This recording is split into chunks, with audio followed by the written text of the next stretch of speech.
बिस्मिल्लाहिर्रहमानिर्रहीम। अस्सलाम वालेकुम माय डियर स्टूडेंट्स। आज मेरा टॉपिक है राउंडिंग अप। आज मैं वीडियो बनाऊंगा राउंडिंग अप पर। तो राउंडिंग अप क्या है, इस टॉपिक को मैंने तीन कैटेगरीज में डिवाइड किया है। यानी what is rounding up, rounding up क्या है, व्हाट इज़ इट्स पर्पस, इसका पर्पस क्या है, और how a number is rounded up, और एक नंबर को कैसे हम राउंड अप करते हैं। यानी सिंपल, यहाँ पर हम रूल्स पढ़ेंगे। नॉन सिग्निफिकेंट डिजिट के राउंडिंग अप के रूल्स क्या हैं। तो पहले हम राउंडिंग अप जानते हैं कि राउंडिंग अप क्या है। The process of dropping off non significant digits from a measure value और calculated value is called rounding up. जब भी हम कैलकुलेशन करते हैं या मेजर करते हैं और इन मेजरमेंट में या कैलकुलेशन में जो वैल्यू आती है उनसे हम नॉन सिग्निफिकेंट डिजिट को ख़त्म करते हैं, ड्रॉप करते हैं। तो इन नॉन सिग्निफिकेंट डिजिट के ड्रॉपिंग को हम राउंडिंग अप कहते हैं। इसका पर्पस क्या है। फॉर एग्जांपल, मैं एक सॉलिड सिलेंडर का लेंथ नापता हूँ, मेजर करता हूँ स्क्रू गेज से। तो इस स्क्रू गेज का लीस्ट काउंट हमारे पास है 0.01 मिलीमीटर। अब मैं इस स्क्रू गेज से पैमाइश करता हूँ और तीन ऑब्जर्वेशंस लेता हूँ। L1 2.12 millimetre, L2 2.13 millimetre and L3 2.10 millimetre. अब इन तीनों पैमाइश का हमने एवरेज निकालना है। तो एवरेज कैसे निकालेंगे, तीन को प्लस करें, इन तीनों वैल्यूज को प्लस करें और 3 पर डिवाइड करें। तो L1 हमारे पास है 2.12 मिलीमीटर, L2 हमारे पास है 2.13 मिलीमीटर और L3 हमारे पास है 2.10 मिलीमीटर।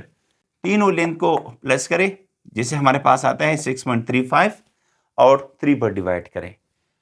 जब हम 6.35 को 3 पर डिवाइड करेंगे तो इससे हमारे पास आएगा 2.11 और 666, यानी इट मीन कि ये एक कंटिन्यू फ्रैक्शन है, टर्मिनेटिंग फ्रैक्शन नहीं है।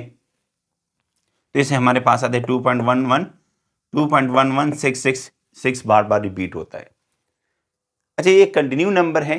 तो इसमें बच्चों अगर आप इस लीस्ट काउंट के मुताबिक देखें तो स्क्रू गेज के लीस्ट काउंट के मुताबिक यहाँ ये 2.11 नंबर तक हमारे पास सिग्निफिकेंट डिजिट्स हैं और 2.11 के बाद जितने भी डिजिट्स हैं ये हमारे पास नॉन सिग्निफिकेंट डिजिट्स हैं। तो अब इन नॉन सिग्निफिकेंट डिजिट को हम ख़त्म करते हैं, ड्रॉप करते हैं। तो इन ही नॉन सिग्निफिकेंट डिजिट के ड्रॉपिंग को हम राउंडिंग अप कहते हैं।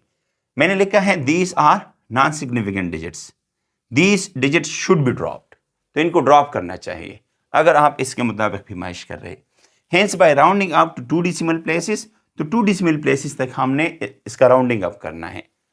तो सिंपल क्या करें कि 2.11 लिखे, यानी वही नंबर दोबारा मैंने लिखा, रिपीट किया। अब हम 6 और 6 के बाद जितने भी डिजिट हैं इनको हम ख़त्म करते हैं, ड्रॉप करते हैं। तो जो ड्रॉपिंग डिजिट है, फर्स्ट ड्रॉपिंग डिजिट, तो इसको हम देखते हैं।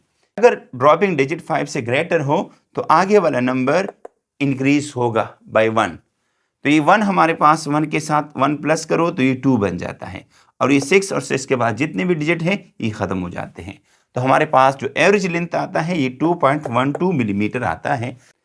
इस लीस्ट काउंट के मुताबिक हमारे पास लेंथ कितना आना चाहिए, 2.12 मिलीमीटर। बच्चों अब हम पढ़ते हैं how a number is rounded up.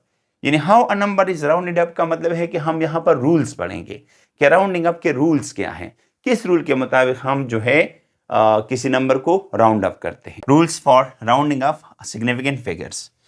तो यहाँ पर देखिए, if the dropping digit is less than 5, अगर कोई भी ड्रॉपिंग डिजिट हो और वो हमारे पास 5 से कम हो, then it will be ignore.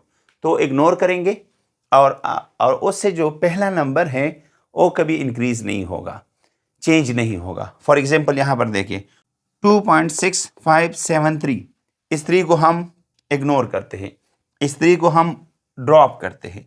तो 3 हमारे पास 5 से कम है, तो आगे वाला नंबर, इस नंबर को हम कहते हैं लास्ट रिटेन डिजिट। तो ये last retain digit as it is रहेगा, जिस तरह है ऐसे रहेगा। अगर 7 है तो 7 रहेगा, अगर यहाँ पर कोई और डिजिट हो तो वही रहेगा, यानी ये डिजिट चेंज नहीं होगा अगर यहाँ पर 5 से कम नंबर हो। 2.6573 को मैंने राउंड अप किया 2.657 में, यानी इस 3 को हमने इग्नोर किया। ये 3 नंबर यहाँ पर नहीं है, 3 5 से कम है, तो ये जो 7 नंबर है, ये 7 जो लास्ट 10 डिजिट है, ये एज इट इज़ रहेगा। If the dropping digit is greater than 5, तो उससे आगे वाला जो नंबर है ये 1 इंक्रीज होगा। फॉर एग्जांपल यहाँ पर देखिए 2.6578, तो ये ऐड है यहाँ पर, इस ऐड को हम ड्रॉप करते हैं तो ऐड हमारे पास 5 से ज़्यादा है, इसी वजह से इससे आगे वाला नंबर जो है ये लास्ट रिटेन डिजिट हमारे पास इंक्रीज होगा बाय 1, यानी 7 जो है ऐड में जाएगा, तो ये हमारे पास आएगा 2.65 और इस 7 की जगह हम 8 लिखेंगे, यानी 2.658। अब बच्चों ये तो रूल्स थे 5 से लेस और 5 से ग्रेटर के लिए। अगर 5 से कम हो आगे वाला नंबर चेंज नहीं होगा, अगर 5 से ज़्यादा हो तो आगे वाला नंबर जो है इंक्रीज होगा बाय 1। अब 5 की तरफ आते हैं। अगर हमारे पास 5 हो तो फिर क्या होगा?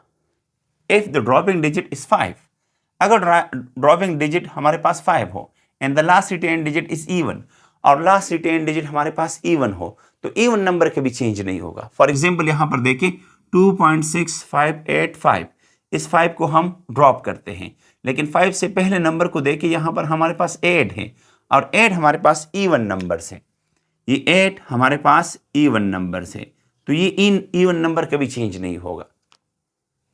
तो 5 कभी इस इवन नंबर को चेंज नहीं करेगा, हमारे पास ये ऐसे आएगा 2.658, यानी ये 8 एज इट इज है। If the dropping digit is 5 and the last retain digit is odd, अगर हमारे पास ड्रॉपिंग डिजिट 5 हो और ये लास्ट रिटेन डिजिट हमारे पास क्या हो, ऑड नंबर हो, तो ये हमारे पास चेंज होगा। फिर अगर ये हमारे पास ऑड है तो ऑड हमारे पास चेंज होगा, यानी 5 इस ऑड नंबर को चेंज करेगा, यानी ये हमारे पास कुछ इस तरह रहेगा 2.658, यानी 2.658 इस 7 से हमारे पास 8 बना। अब कुछ और एग्जांपल से बच्चों, ये मैंने लिखा है अगर 5 के बाद कुछ भी ना हो और आगे ऑड नंबर हो तो ऑड नंबर चेंज होगा, यानी 7 को मैंने 8 में चेंज किया, 7 को मैंने 8 में राउंड अप किया। यहां पर देखिए अब अगर 5 हो और आगे इवन नंबर हो तो इवन नंबर कभी चेंज नहीं होगा, यानी 2.654, 2.654, 5 को हमने ड्रॉप किया। अगर 5 के बाद कोई नंबर है, चाहे इसके बाद हो चाहे इसके 2 डिजिट बाद हो, अगर कोई भी नॉन जीरो नंबर हो 5 के बाद, तो आगे वाला नंबर अगर इवन हो तो भी चेंज होगा, अगर ऑड हो तो भी चेंज होगा। फिर हम ये नहीं देखेंगे कि आगे वाला नंबर इवन है या ऑड है। अगर 5 के पीछे किसी भी पोजीशन पर कोई भी नंबर हो तो आगे वाला नंबर चेंज होगा, चाहे इवन हो चाहे ऑड हो। तो यहाँ पर बच्चों देखो कि 5 हमारे पास, 5 के बाद हमारे पास 3 है। अब जब 3 है तो ये 5 इस इवन को भी चेंज करेगा, तो हमारे पास इसका आंसर आएगा 2.655, यानी ये 5 इसको 1 देगा, ये 5 इसको 1 देगा, क्योंकि 5 के बाद हमारे पास एक डिजिट है।